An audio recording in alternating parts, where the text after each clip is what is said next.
नमस्ते सबैजनालाई स्वागत छ मेरो अनिताज क्रोसेट च्यानलमा। आज म हजुरहरूलाई पफ डाइची फ्लावर बुन्न सिकाउँछु है त। यो हेयर क्लिपमा पनि युज हुन्छ, कार्डिगन अनि डेकोरेसनहरूमा युज हुन्छ है त। अब सुरु गरौँ। यो हेयर क्लिप चाहिँ 6 सेन्टिमिटर छ है त। अब सुरु गरौँ बुन्न। यो चाहिँ 2 mm छ है हुक चाहिँ। धागो चाहिँ 2वटा युज गरेकी छु मैले। तपाईहरु आफ्नो फेभरेट कलर युज गर्नु होला। अनि सुरु गरौँ है त। अब फर्स्टमा स्लिप नट बनाऊ।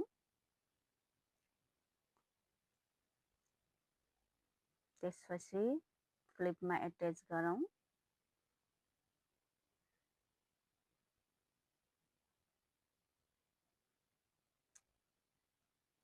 स्लिप स्टिच गरौँ। 2 चेन बनाऊ है त।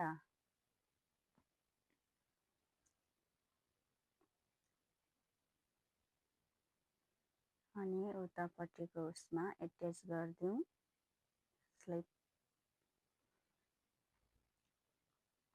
स्लिप चेन गरौँ।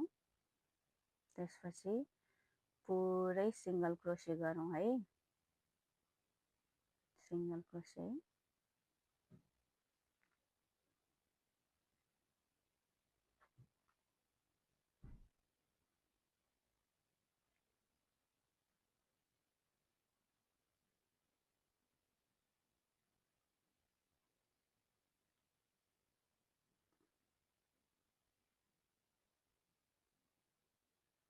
पुरै बुन्ने है सिंगल क्रोशे गरेर। अहिले भेटौँ है त। पुरै बुनेर आउँछु है त म।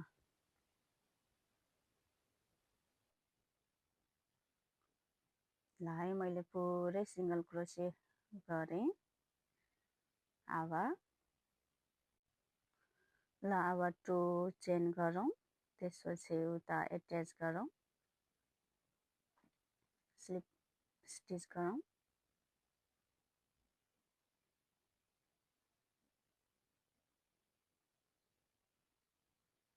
अनि फेरि 2 चेन गरौँ। सेम प्रोसेस गरौँ है त पुरै।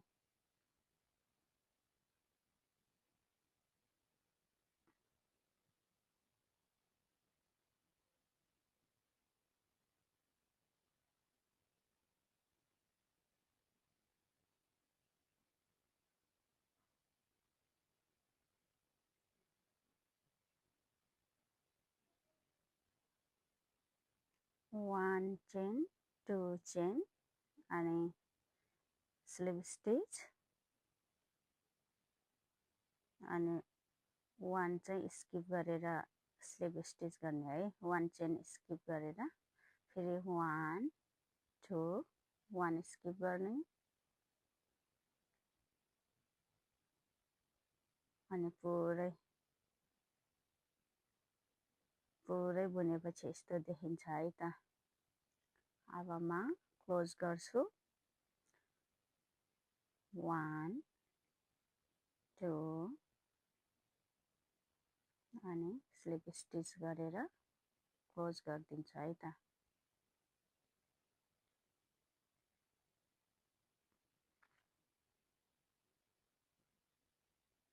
अनि धागो चाहिँ लुकाइदिन्छु है। हाइड गरिदिन्छु।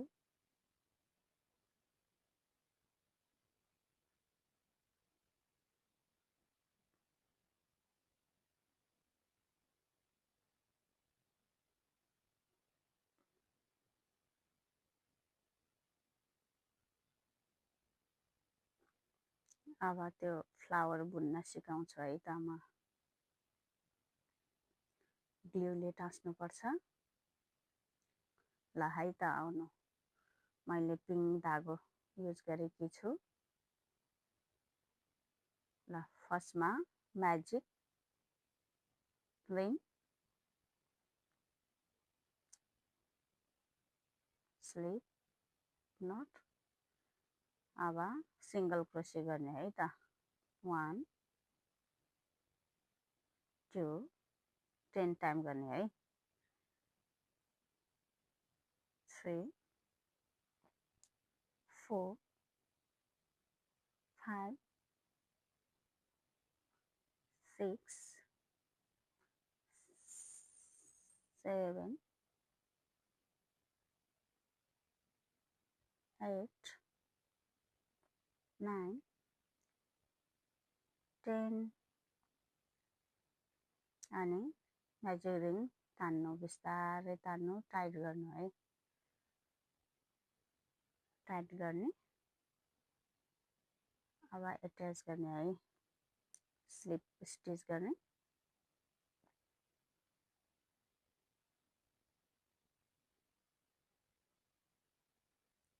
1 2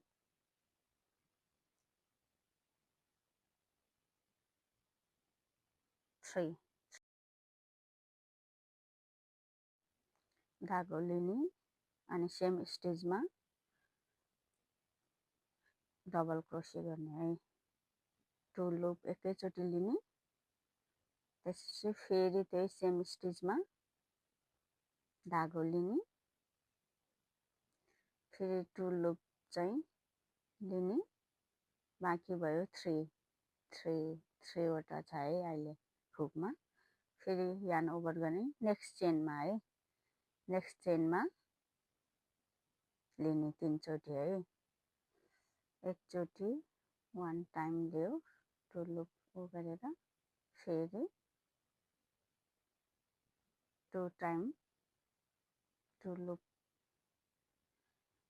अनि 1 2 3 4 5 भयो। अब फेरि है एकचोटि लिएर 6 बनाउनु पर्छ है, 2 लुप लिने, ल 6 वटा लुप एकैचोटि लिने है त। अनि त्यहाँबाट 3 चेन बनाउने, 1 2 3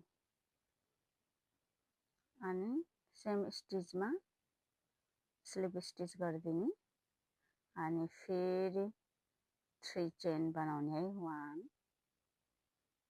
2 3 सेम प्रोसेस गर्ने है त। धागो लिने, डबल क्रोसे गर्ने है,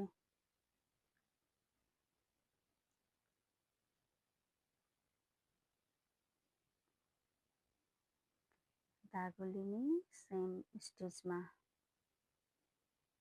घुसाउने, 3 भयो है। अब नेक्स्ट चेनमा है, नेक्स्ट स्टिचमा है फेरि लिने है, 3 चोटि लुप लिने, 1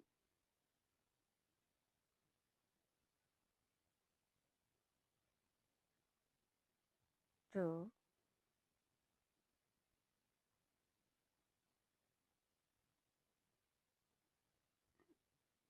3 ल है 6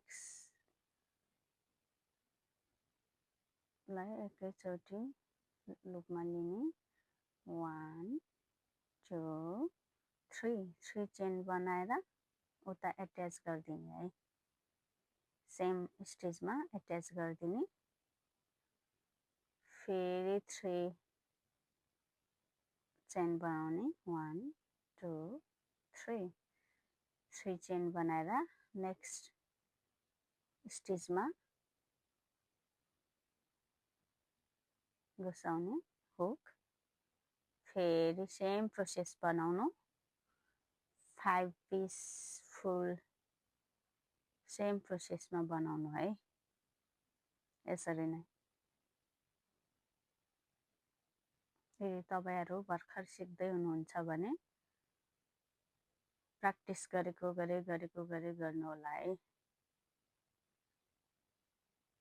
यदि अरु ठुलो चाहिन्छ भने तपाईहरु ठुलो हुक नै युज गर्नु होला। 5 6 युज गर्नुभयो नि हुन्छ है। ठुलो चाहियो भने सानो चाहियो भने सानै हुक युज गर्नु, ठुलो चाहियो भने ठुलै गर्नु। हेयरब्यान्डतिर चाहिँ ठुलो गर्नु होला, ठुलो हुक युज गरेर बुन्नु होला।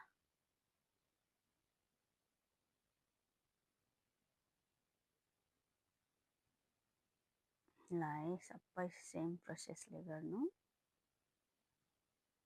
म पुरै देखाउँछु है नसकुन्जेलसम्म।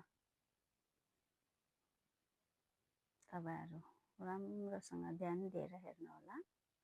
डबल क्रोसियो है।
अब डबल क्रोसियो गर्ने 2 टाइम 1 2 टाइम डबल क्रोसियो। अब नेक्स्ट चेनमा है त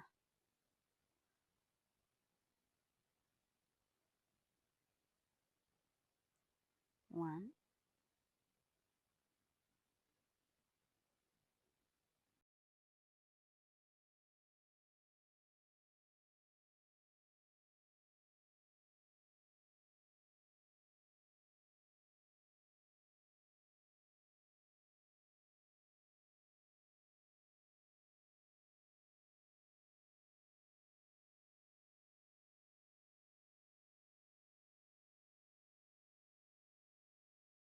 लिने 1 2 3 चेन बनाउने, एट्याच गरिदिने है त। सेम स्टेजमा एट्याच गरिदिने है। रेडी भयो। अनि काट्दिने, कट गरिदिने सिजरले।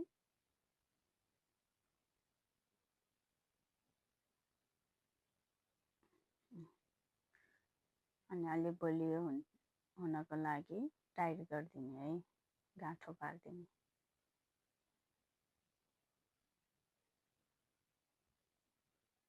3 चोटि गाँठो पार्छु।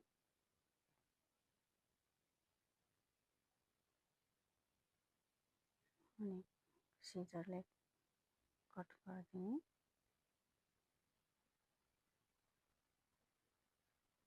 ल है अब त्यो बिचको है बनाउँछु, हेर्नु होला।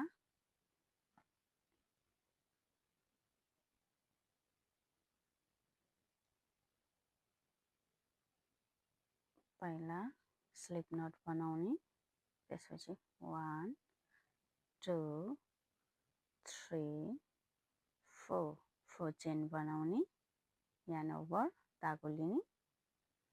अनि अन्तिम स्टेजमा पसाउने अनि धागोलाई लिने बराबर साइजमा है। डबल क्रोसियो जस्तै है 2 लुप लिने। फेरि है 1 2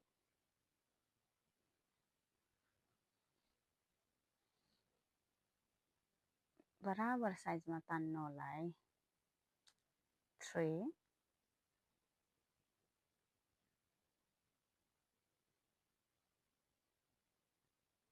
4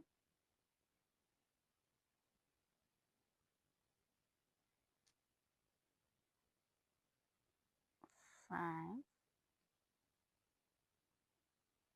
1 2 3 4 5 6 अब एकैचोटि लुप लिने है अनि तर स्लिप नट गरिदिने 1 2 गरे पनि हुन्छ नगरे पनि हुन्छ है अब काट्दिनु है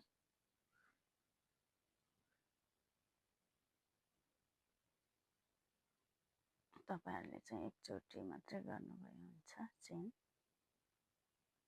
अब ग्लुले टाँस्यो भने त अलिकति हुन्छ त्यही भएर त्यही एट्याच गरिदियो भने बलियो हुन्छ निस्किँदैन बाहिर है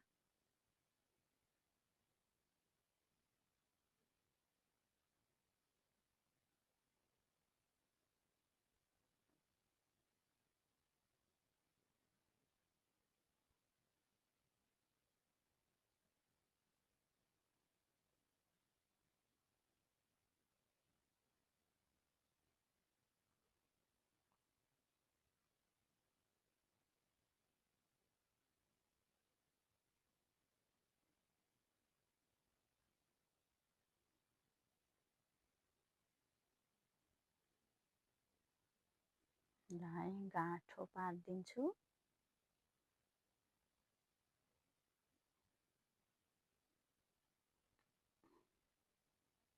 टाइट गरिदिन्छु है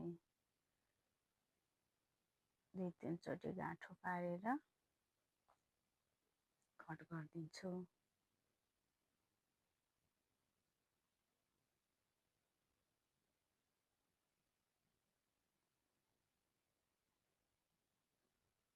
अब रेडी भयो है हाम्रो फ्लावर अब ग्लुले टाँस्नु होला म टाँसेको पनि देखाउँछु है त यो ग्लु गन ग्लु राखेछु भित्र यो चाहिँ एकदम बलियो हुँदो रहेछ है यो ग्लु चाहिँ मैले धेरै ग्लुहरू किने तर यो चाहिँ एकदम स्ट्रङ रहेछ